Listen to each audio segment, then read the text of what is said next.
many times in life, people don't get what they want and they need because they don't aim at it. And it's a hard lesson for people to learn because they're cynical to begin with and they presume that there's no possible way of moving forward. But it's not so unreasonable to assume that you're not going to hit what you don't aim at, or you're not going to hit what you aim at and don't shoot at.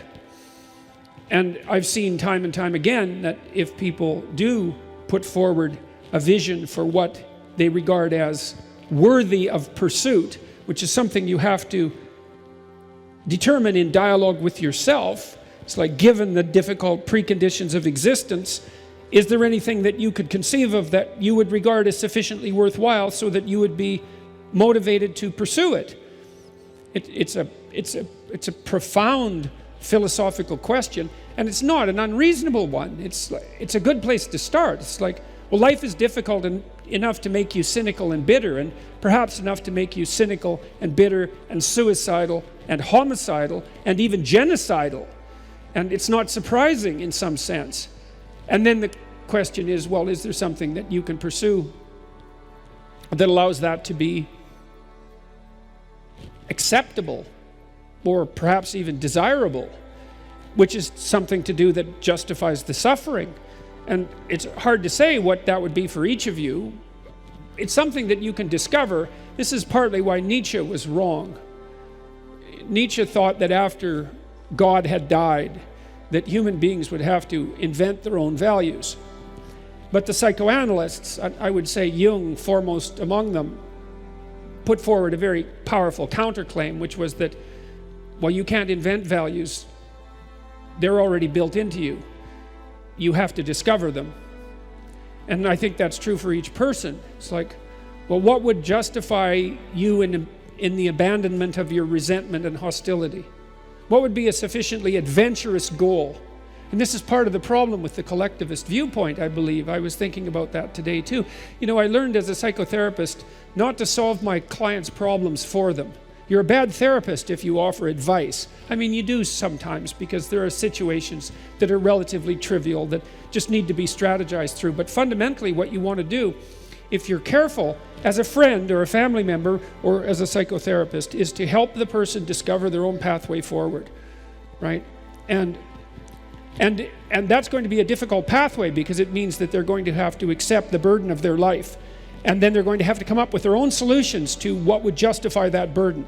And if they come up with their own solutions, then often they find one that at least in part justifies the burden. And the problem with the collectivist perspective, especially the one that portrays you as a victim, is that it's always up to someone else to solve your problems. It's not like you don't have the problems. You know, the idea that in some sense you're an eternal victim, well, there's a truth in that, given that nature is conspiring to destroy you and will be successful in the end, that you're undermined by your own society at the same time you're buttressed by it, and that you're a target of your own malevolence and that of others. I mean, so there's a triad of tragic and malevolent forces that are aimed directly at your heart, and that's always the case. But to not take responsibility for that and to attribute to that to a cosmic injustice or a sociological injustice in some sense that's aimed particularly at you, that's somehow the fault of others, is to miss the great adventure of your life.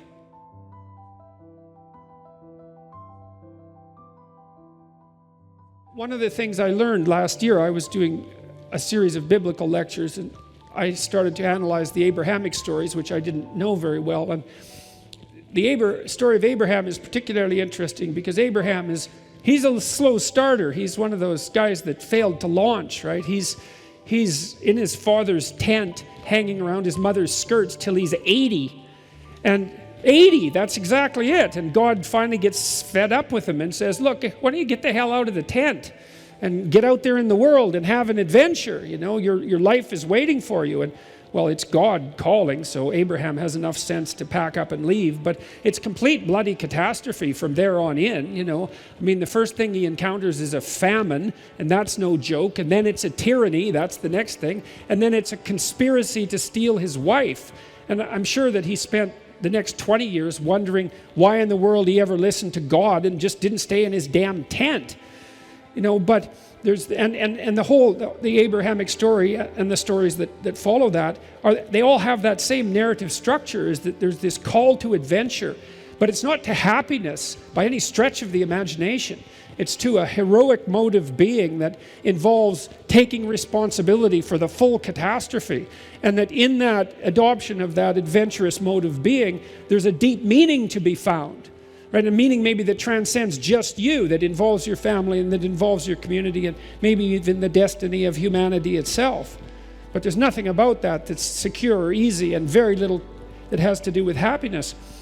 The idea that your problems should be solved for you, let's say, and that it's unfair that you have them, well, it's attractive in that there's nothing for you to do except complain, but it's horrifying in that there's nothing for you to do except complain. The difficulty is actually, the funny thing is the difficulty is actually the destiny. And it is insanely difficult, but maybe you're insanely up to the task. And I would also say, there is evidence for this, in the clinical literature. We know that one of the main strategies that you can use to help people cure themselves is for them to grapple with what they're terrified by. Grapple with what they're terrified so badly that they're avoiding, and to learn to confront it in pieces, in stages, in manageable stages. Not too much, because you can hurt yourself, but not too little, because then it's pointless. And it works. It makes people not less vulnerable, but more courageous and stronger, which is better than being less vulnerable, because good luck with that.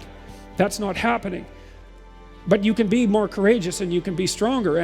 And if you take on the burden of confronting the catastrophe of your existence, then that happens.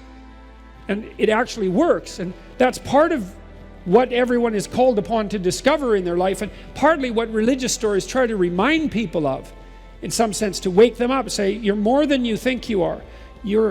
And this is another thing I realized on this tour, actually. I hadn't conceptualized this properly before. There's this old idea that the hero rescues his father from the abyss, or from the belly of a great monster, the dead father. You see that reflected in stories like Pinocchio in the Disney movie, because the puppet rescues Geppetto from the belly of a whale, the most terrifying possible place, at the bottom of the lowest possible abyss. And what that means is that if you stare, and this is the answer to the Nietzschean dilemma. Nietzsche said, beware of staring. If you look long into an abyss, then the abyss looks into you. Well, if you look long enough into an abyss, then you discover something at the bottom of it. And what you discover at the bottom of it is your dead father.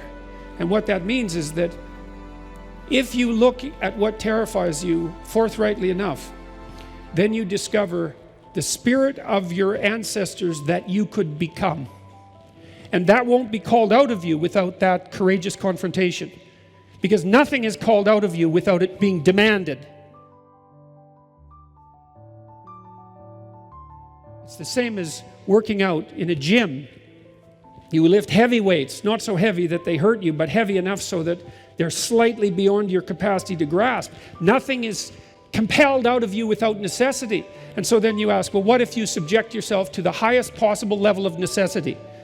Maybe then the possibility is that the best there is called forth out of you. And that's a union with that's the union with what's greatest about humanity in the past, because that's in you. But it's not going to come out without compulsion, and the compulsion that you set upon yourself.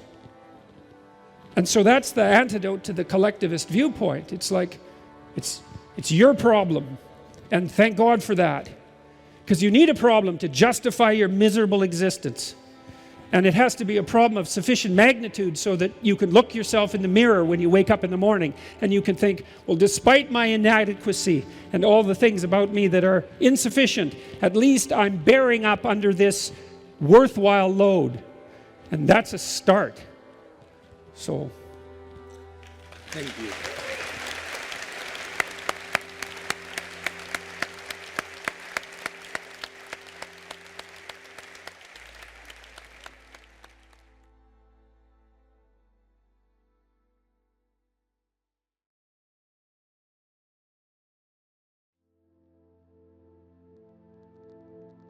someone else's comment is unlikely to bring you to a halt unless you value that comment. So imagine you're going to pursue a goal, but you're full of doubts. Mm-hmm. And so 40% of you is doubts and 60% of you is pursuing the goal. And then 5 or 6 people object, and they object using the doubts. Mm. Well, that's going to be really hard on you. So how do we overcome the self-doubt? Well, partly what that means is you probably haven't thought it through completely. Like, what are you doing and why? Mm. And if you have a bunch of doubts and they haven't been addressed, then you're vulnerable at that point. And it may be that your goal is not everything it could be. And it may be that your strategy isn't fully fleshed out. And so you have to have a conversation with your doubts and take them seriously and see if you can construct a goal that you're on board with. And then a doubt pops up because someone criticizes you and triggers a doubt, and you look at the doubt and you think, okay, here's the doubt, and this is why what I'm doing, maybe won't work. But then you think, but I've thought this through, and I've thought this through, and I've thought this through, and that all works. And so, no, that isn't going to stop me. So I look and I think, well, I'm writing something. Why? Well, I want to figure out this problem. I want to think about this problem. Why? Well, it's an engaging problem, but it's a problem that many people seem to have, so that discussing it and figuring it out seems to be useful. Why? Well, because the more of us who take problems seriously and try to address them and communicate about them, the fewer problems we might have and the less suffering there'll be. And suffering doesn't seem to be a good thing, unnecessary suffering. Maybe we could work towards it, and maybe that's what I should be doing, and that seems to be what's ethical, and that's it. And you might say, well, what if you doubt that doing what's ethical is right? Well, it's not that easy to construct an argument that supports the idea that having more unnecessary suffering in the world is good. Mm-hmm. Right. So I would say, you want to put yourself on firm moral foundations. And people talk about morality all the time. This is what you should do, or you're a bad person. It's arbitrary. It's got this ring of patriarchal tyranny. But that's based on a misapprehension of what morality is. It's like, do you want to be tortured by your conscience? Like, how pleasant do you find it to be tortured by your conscience? It's horrible. How horrible? Like, is there anything worse? Excruciating, yeah. I don't know if there's anything worse. It's up there. You gotta live with it, yeah, for as long as you have it. Yeah, well, I think that's a universal experience, or near universal experience. So you live ethically when you're not violating your conscience. Right. Well, there isn't anything better than that. That might not be good enough. It might not even be good. Like, let's say you manage it. Things can still come along and take you out sideways. But the purpose of living ethically is so that you have some peace. Look around for something that bothers you and see if you can fix it. So now you think, well, let's say you go into you can do this in a room. It's quite fun to do it just when you're sitting in a room, like a room, maybe your bedroom. You can sit there and just sort of meditate on it and think, okay, if I wanted to spend 10 minutes making this room better, what would I have to do? And you have to ask yourself that, right? It's not a command, it's like a genuine question. And things will pop out in the room that you like, there's a stack of papers over there that's kind of bugging you, and you know that maybe a little order there would be a good thing, and there's some rubbish behind your computer monitor that you haven't attended to for like 6 months, and the room would be slightly better if it was a little less dusty and the cables weren't all tangled up the same way. And like, if you allow yourself just to consider the expanse in which you exist at that moment, there'll be all sorts of things that'll pop out in it that you could just fix. And I might say, well, if you were coming to see me for psychotherapy, this easiest thing for us to do first would just be to get you to organize your room. You think, well, is that psychotherapy? And the answer is, well, it depends on how you conceive the limits of your being. And I would say, start where you can start. If something announces itself to you, which is a strange way of thinking about it, as in need of repair, that you could repair, then hey, fix it. You fix 100 things like that, your life will be a lot different. I often tell people too, fix the things you repeat every day, because people tend to think of those as trivial, right? You get up, you brush your teeth, you have your breakfast, you have your routines that you go through every day. Well, those probably constitute 50% of your life. And people think, well, they're mundane, I don't need to pay attention to them. It's like, no, that's exactly wrong. The things you do every day, those are the most important things you do. Hands down. All you have to do is do the arithmetic. You figure it out right away. So 100 adjustments to your broader domain of being, and there's a lot less rubbish around, and a lot fewer traps for you to step into. And so that's in keeping with Jung's idea about erasing once you've got your mind and your emotions together, and once you're acting that out, then you can extend what you're willing to consider yourself and start fixing up the things that are part of your broader extent. Now, sometimes you don't know how to do that. So you might say, imagine you're walking down Bloor Street and there's this guy who's like alcoholic and schizophrenic and has been on the streets for 10 years. He sort of stumbled towards you and, incoherently mutters something. That's a problem. And it would be good if you could fix it, but you haven't got a clue about how to fix that. You just walk around that and go find something that you could fix, because if you muck about in that, not only is it unlikely that you'll help that person, it's very likely that you'll get hurt yourself. So, just because while you're experiencing things announce themselves as in need of repair, doesn't mean that it's you right then and there that should repair them. You have to have some humility. You don't walk up to a helicopter that isn't working and just start tinkering away with it. You have to stay within your domain of competence. But most of the time, if people look at their lives, it's a very interesting thing to do. I like the idea of the room, because you can do that at the drop of a hat. You go back to where you live and sit down and think, okay, I'm going to make this place better for half an hour. What should I do?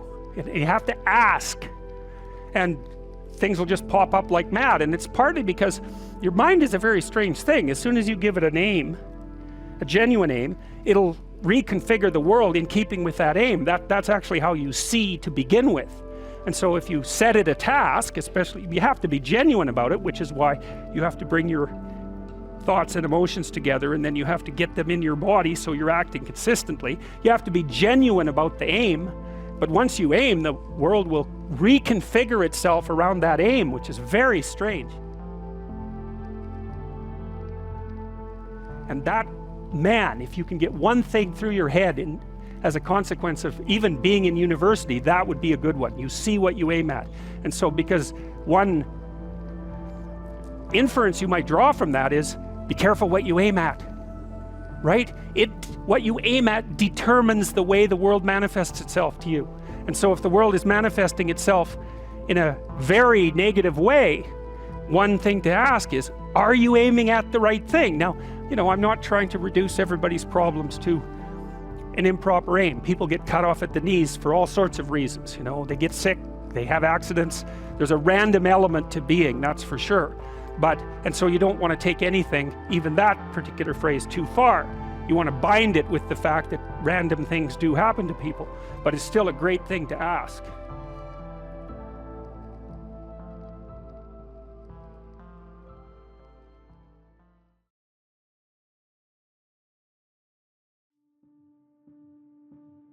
I think it relates back to this idea of an ideal.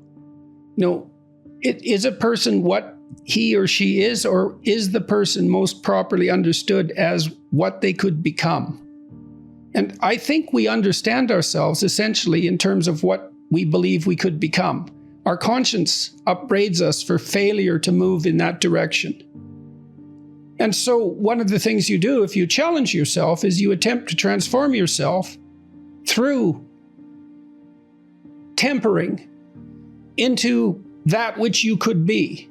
And we're always becoming. We're not static entities, and we always exist in relationship to this ideal. And so the religious pursuit is an attempt to specify the ideal and also to specify it communally. And then we could say, well, you impose challenges to yourself to facilitate your transformation toward the ideal.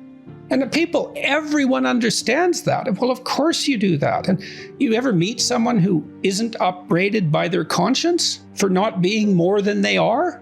I don't think such a person exists. Maybe the hypothetical psychopath. So, and the gratitude, I would say that's also, insofar as it can be manifested, that's also a decision.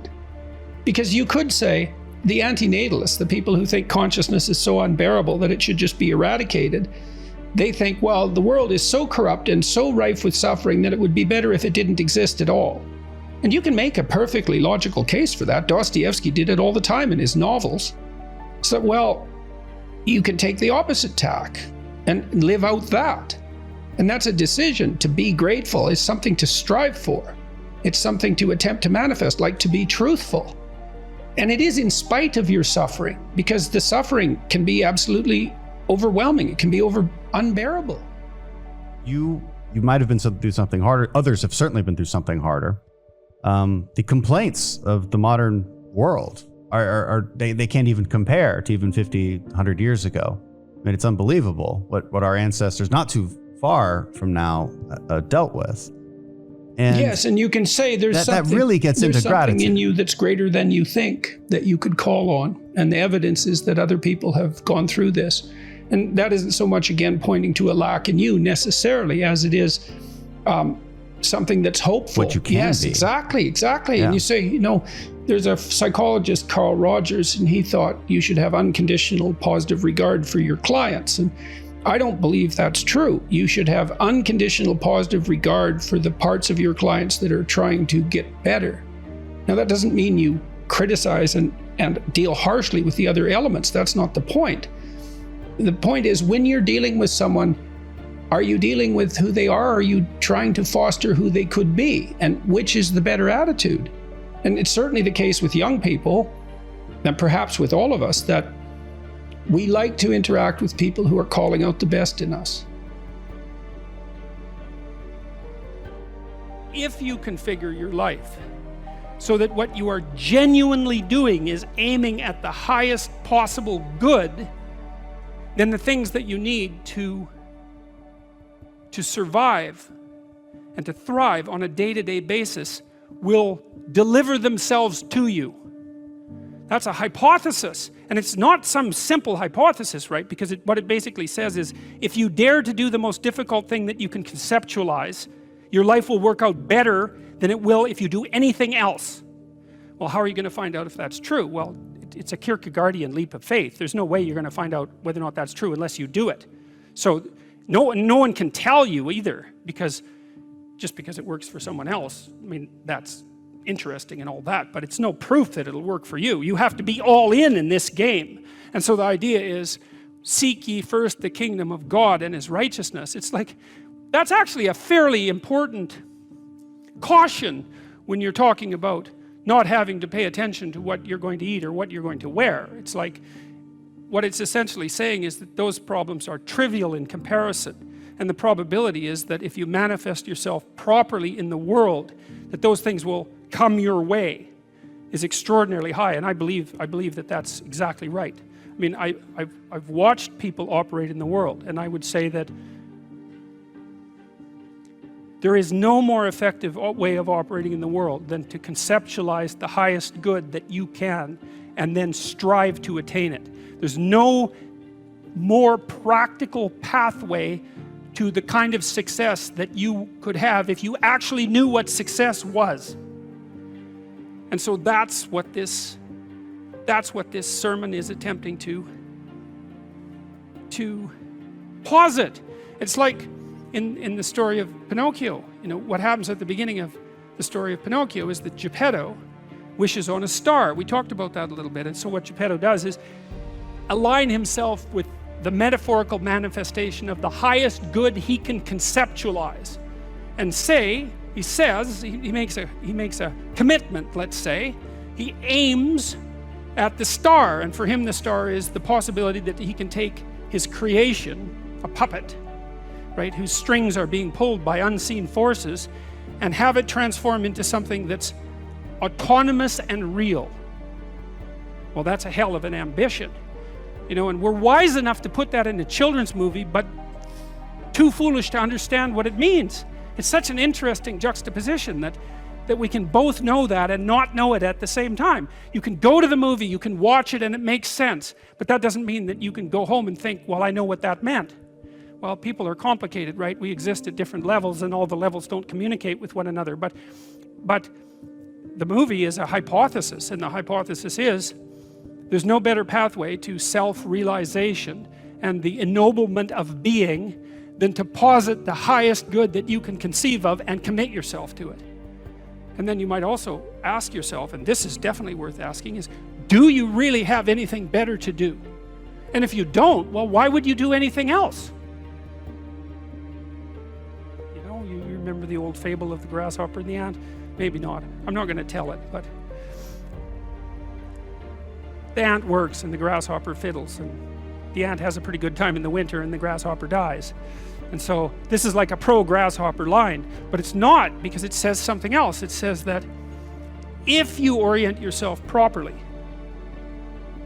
and then pay attention to what you do every day, that works. And I actually think that that's in accordance with what we have come to understand about human perception, because what happens is that the world shifts itself around your aim, because you're a creature that has an aim. You have to have an aim in order to do something. You're an aiming creature. You look at a point and you move towards it. It's built right into you. And so you have an aim. Well, let's say your aim is the highest possible aim. Well, then, so that sets up the world around you. It organizes all of your perceptions. It organizes what you see and you don't see. It organizes your emotions and your motivations. So you organize yourself around that aim, and then what happens is the day manifests itself as a set of challenges and problems, and if you solve them properly, then you stay on the pathway towards that aim, and you can concentrate on the day, and so that way you get to have your cake and eat it too, because you can point into the distance, the far distance, and you can live in the day. And it seems to me that makes every moment of the day supercharged with meaning. That's how, because if everything that you're doing every day is related to the highest possible aim that you can conceptualize, well, that's the very definition of the meaning that would sustain you in your life. Well, and then the issue is, well, back to Noah. Well, all hell's about to break loose and chaos is coming. It's like when that's happening in your life, you might want to be doing something that you regard as truly worthwhile, because that's what will keep you afloat when everything is flooded. You might say, well, what would you want to be king? You could say king of the world or king of your own soul. What do you want to subordinate yourself to? How about your heroic willingness to encounter the unknown and articulate it and share that with people? There's no nobler vision than that. And I don't see that it's merely arbitrary. And it's not merely arbitrary too, because if you do that, to the degree that you do that, assuming your society isn't entirely corrupt, you will be successful. It will actually aid you practically. You'll rise up above men. You'll be selected by women. You'll be admirable. You'll be valued. And you know that because if you look at the people that you admire and value, again, unless you've taken a detour into dark places and are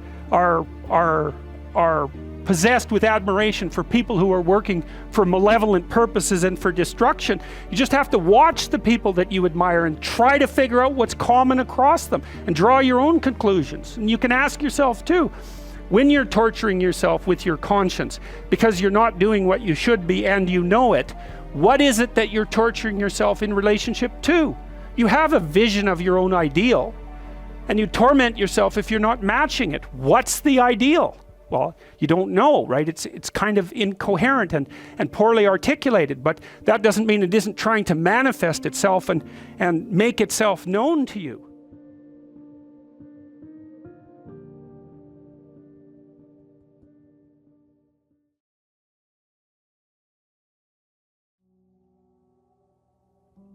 There's this idea in the New Testament, if you knock, the door will open.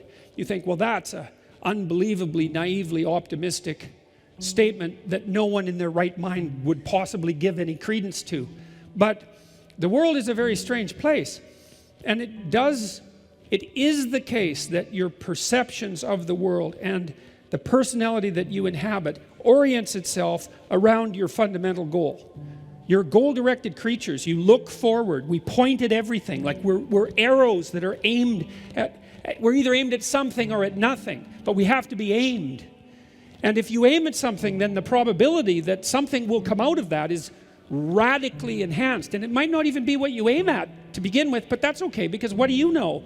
Like, you might be aiming wrong. If you aim and then move forward, your perspective will change, and then maybe you can shift your aim, and that's fine, but at least you're moving forward. And then the future you want to create is the future that you create. And you might as well create it, because you don't have anything better to do. The other thing that's so important to realize, and this is part of the issue with regards to fragility, is you're all in on this game. You've already staked your life on it. And so you, as far as I can tell, you might as well stake your life on something that you regard as worthwhile, because you're staking your life anyways. And what's the alternative? You're going to stake your life on something you don't think is worthwhile? It's like, how is that an improvement? There's no improvement in that. And so if you want to plow a better pathway forward, then get out the plow and start working it. And that works way better than it works way better than you would think. I've often wondered, and I think it's a reasonable thing to wonder, it's like, we're not doing too bad in this world, you know. Things are a lot better than they were 50 years ago, and there's a lot of reason to be optimistic, and there's reason to be pessimistic. But you know, it's not like we're all in making things better. We're maybe 60-40 or 65-35 or something like that, each of us individually and then also collectively.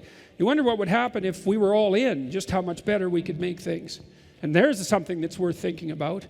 There's something to devote yourself to. It's like, how much suffering could you rectify if that was your goal? Your own and other people's as well. And how much malevolence could you constrain? And what amount of good could you do in the world? That's a noble goal, and it's certainly something worth discovering, unless you have something better to do. And it doesn't seem to me that you do. So, well, especially when you think about good, is not as something that's associated with naive adherence to a set of constraining rules, you know, that all good is obedience. I'm not talking about that at all. I'm saying, look, there's problems that are out there in the world, and some of those problems bother you. They're your problems. Right? I don't know why they bother you, and some other problems bother someone else, but there are problems that bother you. Those are your problems. Right? That's your call to adventure. Solve them and see who you are. Put your life together and make something better. That's the way to defeat nostalgia for the false past. And don't be so sure you can't do it. I have this program I'll tell you about very briefly because of the effects it's had that have been surprising to us, because we've tested this empirically. It's called the Future Authoring Program, and it's on a site called selfauthoring.com. And it's a program that is designed to help people make a plan for their life. And it's a fairly straightforward program in some sense, although not so much in others. I might say, well, what do you want to do with your life? And you think, oh my God, I can't answer that question. It's like, that's a big question. And so you don't know. Part of the problem is it's not a very good question. It's not differentiated enough. So if you ask yourself a question that's so large you can't answer it, well, then you should ask yourself a smaller question. And so in this program, you're asked to do things. We tried to make it practical. It's like, okay, it's 3 to 5 years down the road, and you get to have what you need and want, within reason, right? Assuming you're taking care of yourself, within reason. Well, what might you want? How would you like your family interactions to be going? Siblings, parents? What about your intimate relationship? If you could have what you wanted and needed from that, just what would that look like, hypothetically? Your career or your job, because those aren't the same thing. At least maybe you could have a job that is respectable and that constitutes a valid contribution to those around you and helps justify your position in society. And perhaps you could even have a career, that has some intrinsic meaning independently of that. Your education, your resistance to the temptation of drugs and alcohol and the sorts of things that knock people off the track, your care for yourself mentally and physically, your use of time productively and in an engaging manner outside of work. You could have what you wanted. What would it be? Answer it. Guess if you have to. And then write for 20 minutes about what your life could be like if all of that manifested itself. And then do the reverse. Write about what your life would be like in 3 to 5 years if you let everything about you that isn't good have full sway and take you to your own little subdivision of hell. And people are pretty aware of that. Everyone knows. Everyone I've ever talked to has some real sense of how they would degenerate if they degenerated in their own particular way. Some people would become cruel. Some people would become homicidal. Some people would become alcoholic. Some people would end up on the street. Some people would drift into prostitution. People know where their weaknesses are likely to tempt them and take them. And so then you sketch out a little hell and a little heaven, and maybe you're motivated to run from the one, which is good, and to run toward the other. And so then you have a framework for your life. And then maybe you make a strategic plan. Well, we've done that now with thousands of people in Holland and in Canada, mostly university students, well, all university students in the research studies. And we found at this little college in Canada, Mohawk College, if you brought students in the summer in their orientation and just had them do this program, which should probably take you about 5 days if you did it thoroughly, if you had them do it really badly in an hour, that decreased the probability that the men would drop out in the first semester by 50%. It was a staggering finding, and we found findings of similar magnitude across the other studies. And the reason I'm telling you this is because a lot of the reason that people don't get what they want is because they don't aim at it. This idea that you should have higher self-esteem or that you should be happy, it's like, Jesus, it's so weak. It's so pathetic. It's like, first of all, forget it, because you're not who you should be and you don't deserve your self-esteem. And second, what good is happiness going to do you when you're unhappy? And you will be. So there's nothing in that to get you out of bed in the morning. You need an adventure, and the greater the better. And so it's back to the high seas, gentlemen. Out on the rolling waves where there are new continents to conquer and new things to overcome. And if you think that all the frontiers are gone, then you're not looking, because there's frontiers everywhere, and that's where you should be, right? Working diligently to expand the domain of habitable order into the chaos of potential. And that'll force you to discover who you are and to bring that into the world. And that's the role of men in the 21st century. And there's nothing about that that's anything but good for anyone. I mean, one of the things that I detest about the current collectivist ideology and the insistence that what we live in is a patriarchal tyranny is that it associates the activity of stalwart men with nothing but tyranny and power. And I think that that's dreadful beyond imagining, because it conflates bravery and courage and competence and the desire to adopt responsibility and the ability to be generous with nothing but power. And it gives men, especially young men, an excuse to be useless so that they'll be harmless, so that they won't be destructive. And none of that's helpful. It's like you're a dangerous creature, and that's a good thing. And you should harness that and discipline it towards some impossible goal, one you can barely lift, and see if you can manage to struggle uphill with it. And then things will straighten themselves out. And then we won't have to ask, well, what's the role of men in the 21st century? There are terrible problems that need to be solved. Solve them. It's within our power to solve them. It's within your power to solve the problems that present themselves to you as your problems. Solve them.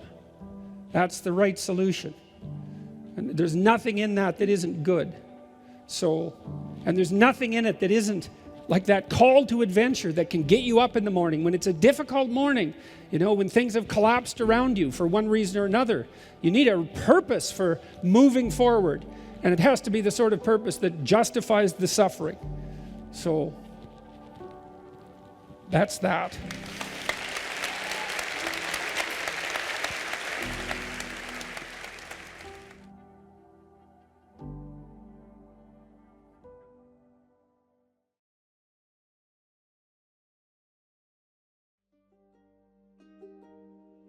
That's part of what tradition is supposed to teach you by presenting you with examples of great people of the past. The lesson is not supposed to be exactly bow down and worship these people. It's be like them. Be like them. And you could be. And I mean, that's really the goal of the humanities. When it's the humanities, if that's the goal, then students will study the humanities. As soon as that ceases to be the goal, then there's nothing of value there. I mean, great literature tells you the great story of good and evil, always. It's good and evil against a background of chaos and order, always. And the evil characters are there to be bad examples, and the good characters are there to be good examples, or you see the interplay of those forces within a single person. And it's a reminder of who you could be. And you can find out who you should be. It's actually, this is something quite mysterious, I believe, and part of the proof, let's say, that we exist in a world of value. Your conscience tells you who you should be. Now, that doesn't mean that necessarily that it's infallible, but people wrestle with their conscience. There isn't anyone, I've never met anyone who is, I'm narcissists accepted, let's say. Yeah. People are generally tormented by their conscience. And the reason for that is that they're deviating from the path that is their destiny. I mean, and if you don't think that, well, then what do you think? What do you think that conscience is? I mean, I've asked my classes repeatedly, do you have a little voice in your head that tells you when you've done something wrong, or you're about to, or a feeling? And they all immediately agree with that. No one finds that a foreign concept. And so if you don't know who you are, your conscience will remind you when if you don't know who you could be, your conscience will remind you when you deviate. And then you can start to attend to that. Think, well, look, I'm actually ashamed when I do this. I should stop. Unless I want to be ashamed all the time, it looks like I should stop. And then maybe you stop doing that, and then your conscience objects to something else, and maybe you stop doing that. And as that happens, you start to develop a vision of who you could be. And the chapter indicates it looks at symbolic representations. It's an examination of a certain symbolic representation of the ideal. And so it's my attempt to assess tradition for what it can tell us about what the ideal human being might be like. And the ideal human being is the person who forthrightly upholds the traditions of the culture and forges a way into the unknown. We went through that, and pulls new information in and rebuilds himself and the world. For you to make contact with the highest of values, you have to bring that down to your particulars and figure out how you do that. It's going to be a way that no one else does it, because you're the only one that's you. But you can aim at something, and the point of the chapter is that you aim at something, and that will shape you as you move towards it. And then your aim will change, you'll move, but that doesn't matter. It gets you going. And you'll be molded across time more and more into the person you could be. When you're doing it right, what does it feel like? Well, to begin with, and this happened when I was in graduate school, I had a lot of bad habits. I smoked like a pack of cigarettes a day, and I drank a lot. I came from this little town in northern Alberta, and like many little towns, especially in northern Canada, the alcohol overuse is de rigueur, you know, and so I noticed when I was in my early 20s that the only time I really regretted what I had done was when I was drinking. Now, it was also interfering with me writing because I couldn't concentrate well enough if I was hungover, but I also couldn't really I couldn't tolerate the emotional strain of what I was writing about when I was hungover. It was I couldn't handle being on the edge because I had destabilized my nervous system. In any case, I stopped drinking. And the reason for that was, well, I decided I didn't want to be ashamed of what I was doing anymore. I thought, well, maybe I could not do things that were shameful and then see what my life was like. So that was sort of on the negative end, the constraint end. I think people get, on the more positive end, people get deeply involved in what they're doing if they're in the right place in the right time. So that I would say you can tell, this is the idea of heaven on earth to some degree. When time stops, when you're not aware of the duration of time, when you're so engaged with what you're doing that you're not aware of the duration of time, then you've got the forces of chaos and order balanced properly.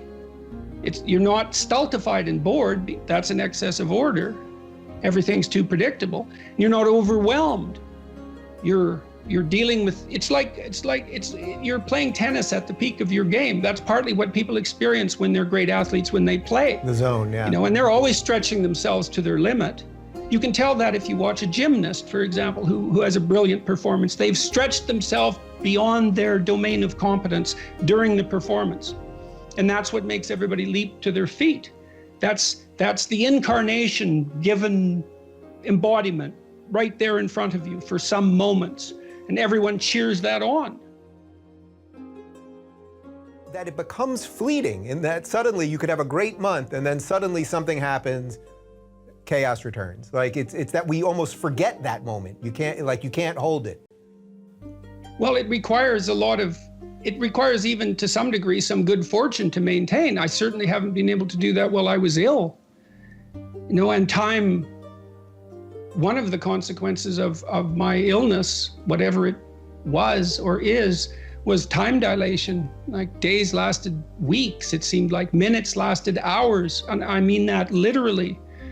And that was terrible. The weight of time. It's the weight of brute mortality. It's the weight of self-consciousness.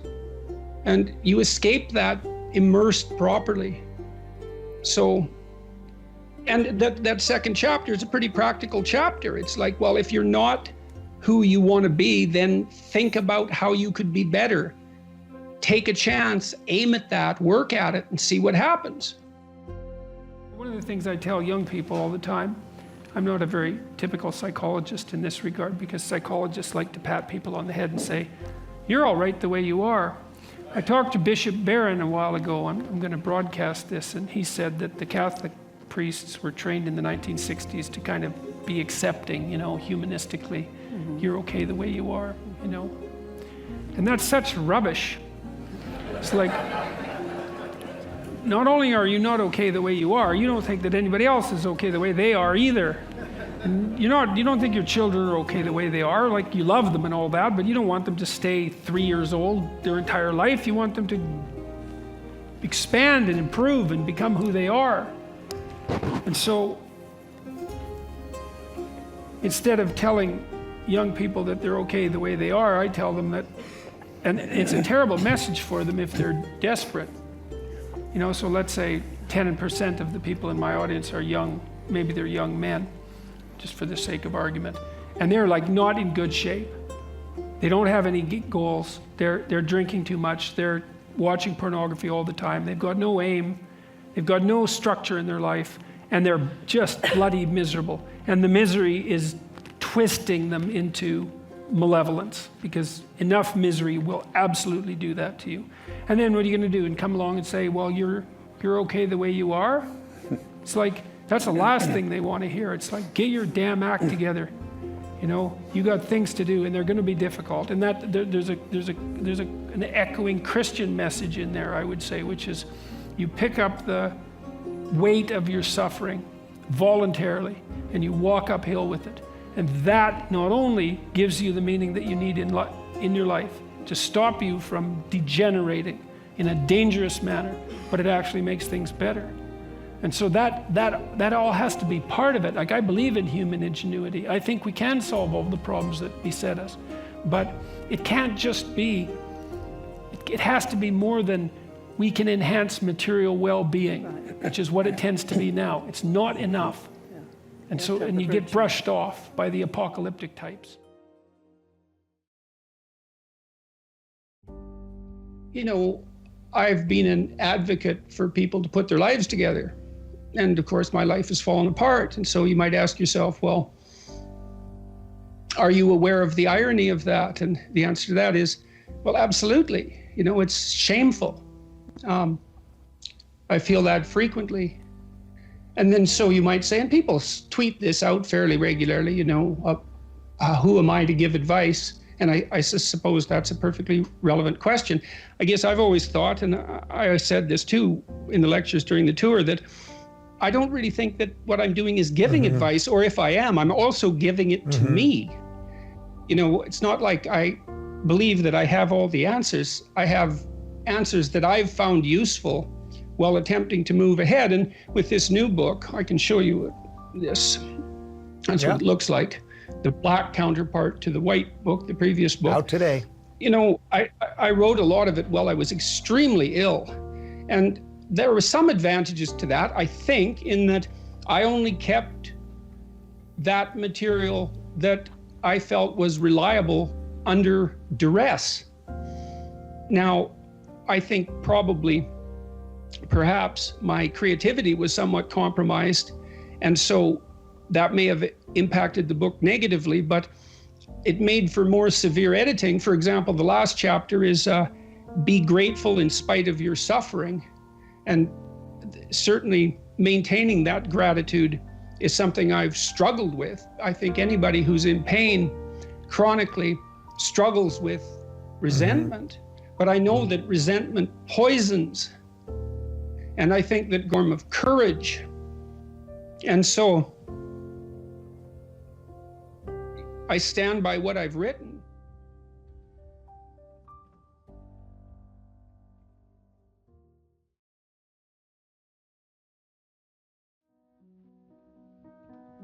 Jordan, let me ask you this. Would you consider yourself happy today?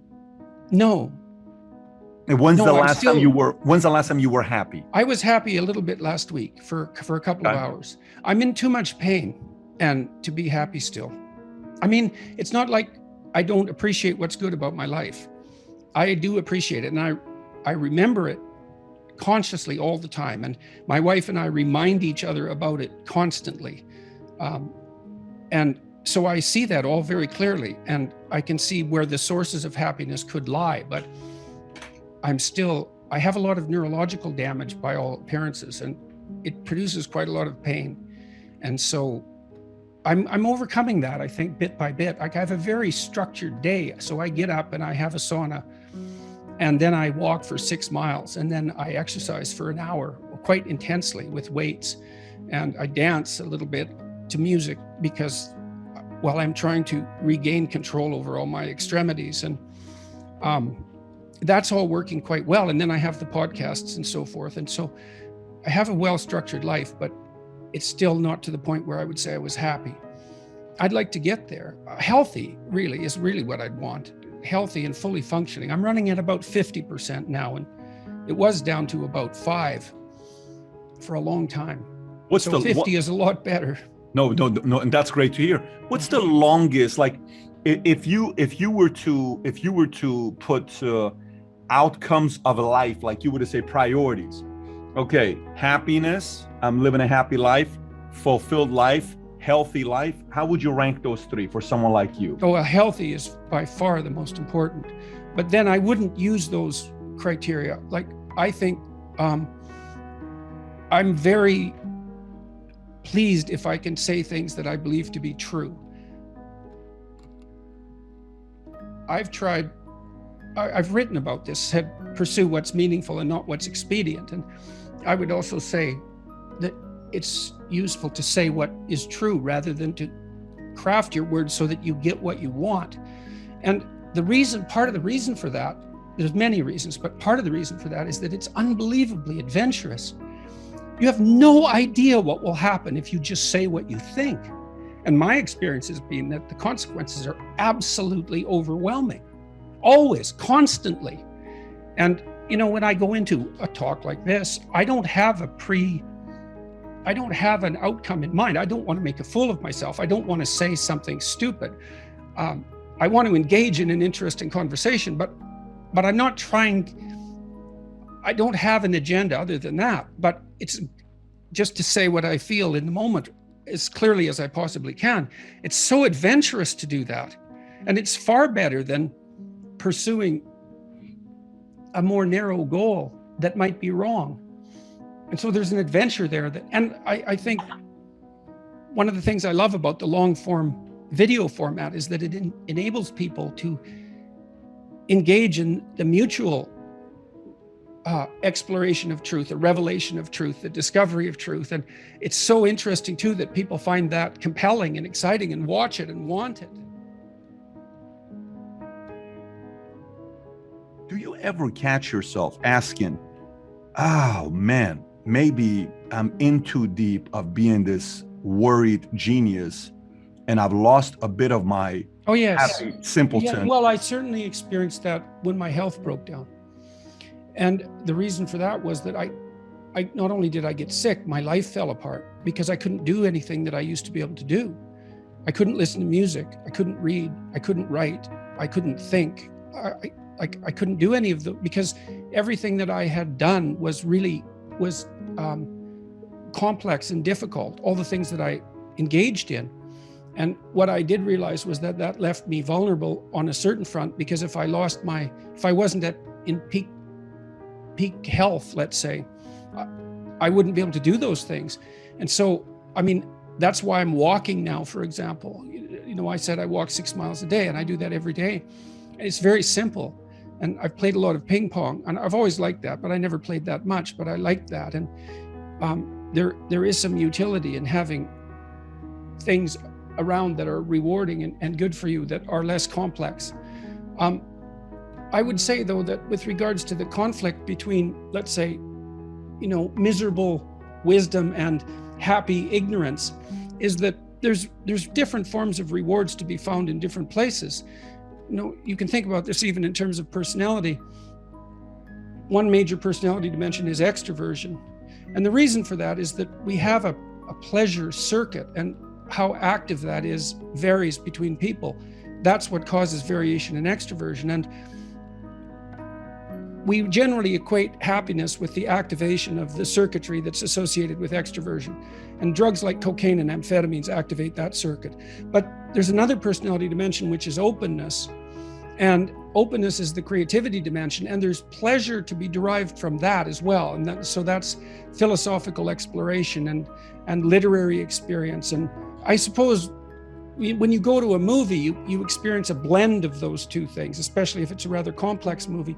So there's different forms of engagement or pleasure to be found, and some of them are more akin to happiness, and some of them are more akin to meaning.